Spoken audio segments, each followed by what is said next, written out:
कृष्णवर्णां तु वाराहीं महिषस्तां महोदरीं वरदां दण्डिनीं खड्गं बिभ्रतीं दक्षिणे करे खेटपात्राभयान् वामे सूकरास्यां भजाम्यहम्। स्तुति।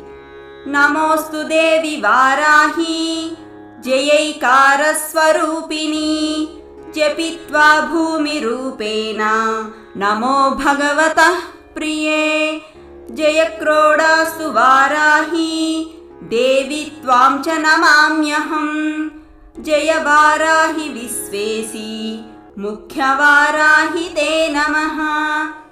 मुख्यवाराहि वन्दे त्वाम् अन्धे अन्धिनि ते नमः। सर्वदुष्टप्रदुष्टानां वाक्स्तम्भन